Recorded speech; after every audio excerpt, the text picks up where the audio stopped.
Hey, this is Andy Powell of Wishbone Ash, and you're listening to the Total Kit Car on YouTube.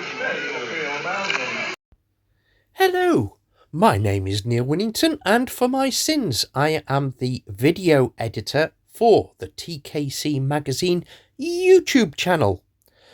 And welcome to another episode in our History Files series. Now, those of you with a delicate ear might have spotted that these are not the dulcet tones of our esteemed editor, Steve Hull. Fear not, he's let me off the reins this time, but he will be back for the next one, and his fount of infinite knowledge of the kit car industry will be imparted to the masses as per usual.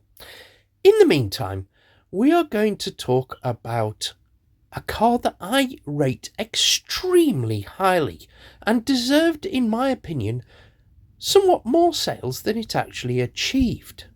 It is a replica of one of the all-time classic rally cars. In fact, one of the great Group B cars that I am personally a big fan of.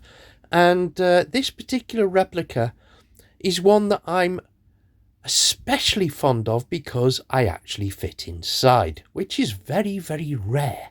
I love, for example, the Stratos, but I can barely get in.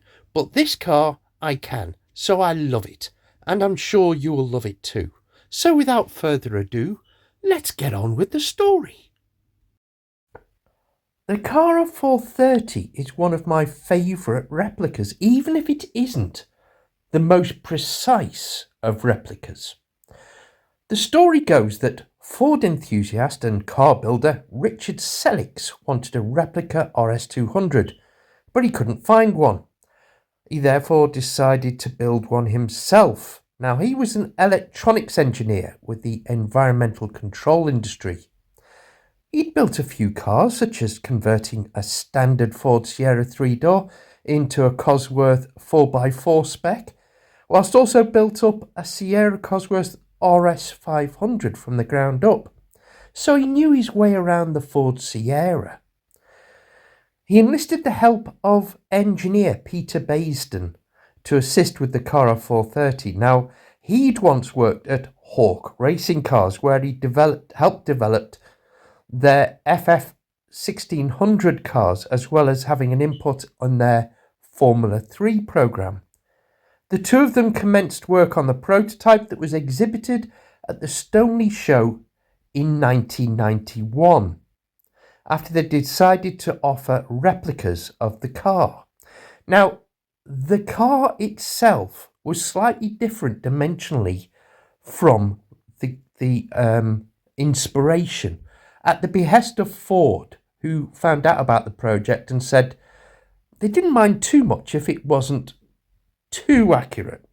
So it was actually 3 inches longer, and this was placed in the cab area, just in front of the door behind the front wheel arch.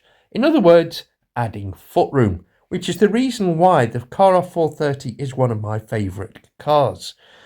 I've been very, very lucky. I've been in a real RS200, and I can tell you now, for someone of my 6-foot stature, it is a tight squeeze.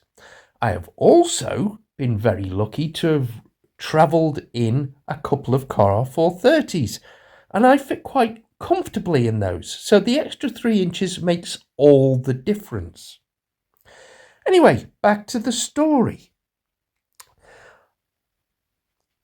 The name of the car came about because, well, the 430 was based on 430 brake horsepower, an easy sum to reach if you tune the Sierra Cosworth engine.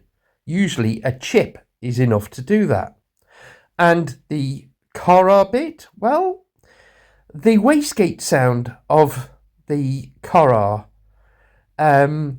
sounds a bit like the car in Cara from the Jungle Book, which is the snake. I think the 430 bit makes a bit more sense. Anyway, when Selix decided he wanted to concentrate on his day job, a Shubrinus Sierra Cosworth specialist called Mercury Motorsport, who'd helped out with the build of the car R430, stepped in and took over production in mid-1993. Now, this is where I first got to know the car personally. I'd obviously been aware of the car from the Car R days, but when Mercury took over, they still had the product in the late 1990s when I started making my Kits and Cruising television series.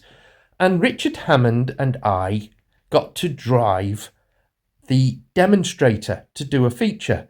And very impressed we were too. The chassis was solid. The handling was spot on. Not something you could say about every car design that we tested. And Richard came away very impressed. I mean, the doors closed solidly. The chassis felt stiff. The suspension was able to do the job it was meant to do. It certainly felt like it could handle the power. And when we did the feature, we basically said we were very impressed. The quality of the GRP was spot on. The quality of the chassis was spot on. The performance felt right from the Cosworth Sierra engine. And yeah, we were impressed. My next meeting with the Car R430 came when I did a feature for Total Kit Car magazine and their YouTube channel. And you will still find that on their YouTube channel with a really nice chap who has a really, really nice Car R430 that he actually takes rallying. Now, again, went out for a ride. The car felt solid. The suspension felt right.